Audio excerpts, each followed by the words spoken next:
పోయినా న్యాయస్థానం పని చేయొచ్చు అని మీరు ఇప్పుడు అన్నారే ఒక మాట. అవునండి. ఆ రిపోర్ట్లో లేకపోయినా న్యాయస్థానం పని చేయొచ్చు అని మీరు ఒక మాట అన్నారు. అది వినడానికి చాలా చాలా హ్యాపీగా ఉంది, చెవుల్లో అమృతం పోసినట్టుగా ఉంది. కానీ నాది మళ్ళీ మొదటి క్వశ్చనే, ఇందాక నేను మిమ్మల్ని అడిగిన క్వశ్చనే. దర్యాప్తు సంస్థలు వీళ్ళు నిందితులని చెప్పినా కూడా వాళ్ళు నిర్దోషులుగా బయటికి వెళ్ళిపోతున్న పరిస్థితుల్లో అందులో పేర్కొనకపోతే ఎలా వస్తుంది? ఇది ఒక్క నిమిషం ఉమేష్ గారు, ఒక్క నిమిషము. ఇక్కడ విజయ్ కుమార్ గారు, అంటే ఫర్ ఎగ్జాంపుల్ కోసమే నేను మీ పేరు వాడుతున్నాను, ఏమనుకోవద్దు.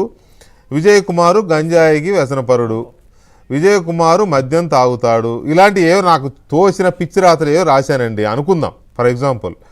రాసి ఇస్తే అవి తప్పు అని గఫూర్ గారు తప్పు పట్టారు, ఆ రాతలు తప్పని గఫూర్ గారు తప్పు పట్టారు. కానీ రాసిన వెంకటకృష్ణ పేరు లేదు అక్కడ. గఫూర్ గారు ఇచ్చిన నివేదికలో ఆ రాతలు తప్పు అని ఇచ్చారు, కానీ రాసిన వెంకటకృష్ణ పేరు లేదు అక్కడ. ఇప్పుడు సిబిఐ వేసిన ఛార్జ్షీట్లోనూ నిర్ణయాలు తీసుకున్న వాళ్ళ పేర్లు లేవు. ఇప్పుడు మీరు వేసిన కమిటీ వాళ్ళని ఇరికించే పవర్స్ ఈ కమిటీ, ఏకక సభ్య కమిటీకి లేవు. అవునా? నేను అడిగిన రెండు కరెక్టే కదా.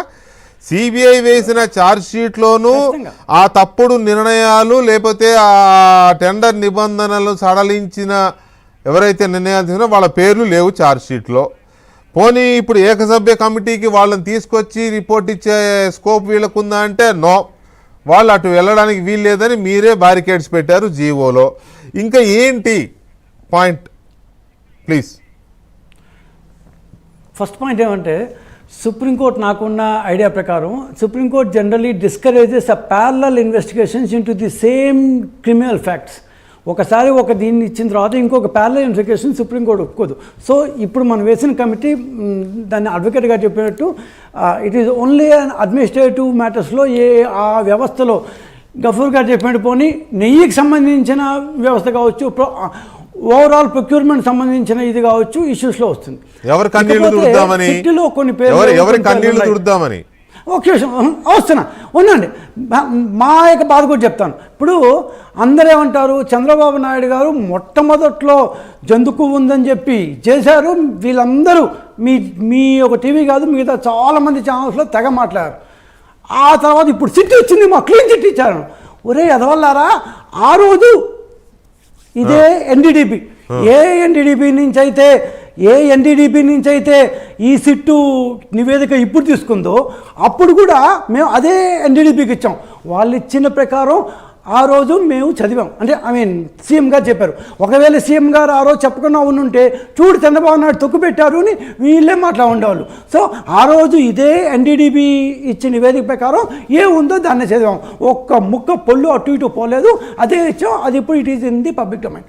ఓకే, మీరు చెప్పినట్టుగా మేమేమన్నా సిట్టుని ఇన్ఫ్లుయెన్స్ చేస్తూ వాళ్ళ పేర్లు రానికుండా వీళ్ళ పేర్లు రానికుండా చేస్తే, అసలు నిజంగా ఒకవేళ ఇన్ఫ్లుయెన్స్ చేస్తుంటే 10% కంటే తక్కువ ఉంది కాబట్టి ఉండే అవకాశాలు మేము దాన్ని కంప్యూట్ చేయలేము అని ఎన్డీడీపీ చెప్పుండే బదులు దాన్నే ఇంకొక ఉండే అవకాశం ఉంది అని ఒక మాట చెప్పించి పోయిండేది కదా. సో మాకన్నీ ముందే, ఇప్పుడు గఫూర్ గారు చెప్పినట్టు మాకన్నీ ముందే ఈ సిట్టు గురించి తెలిసిపోయి మాకింత బాధ ఎందుకు? ఒకవేళ మీరు అన్నట్టు మేము సిట్టుని ఇన్ఫ్లుయెన్స్ చేయగలిగే, సిబిఐని ఇన్ఫ్లుయెన్స్ చేయగలిగే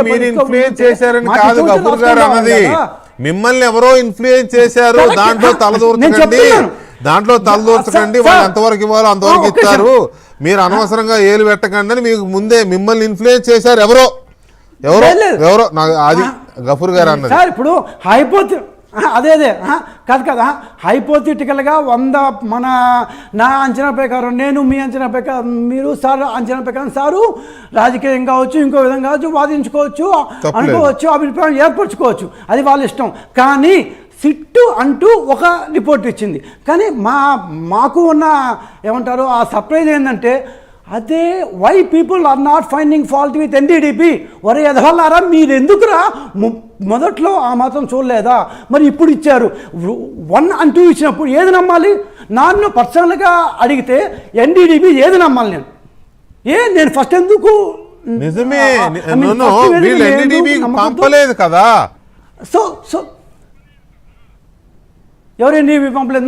no SIT has sent to NDDP also. NDDP 2 సార్లు చేసింది. అవును, NDDB same sample ని మొత్తం 7 సిట్ samples తీశారు. పంపడంతో పాటు CFTRI కూడా పంపింది కదా. CFTRI ఏమని రిపోర్ట్ 2020 ఇచ్చిందో నాకు మళ్ళీ నేను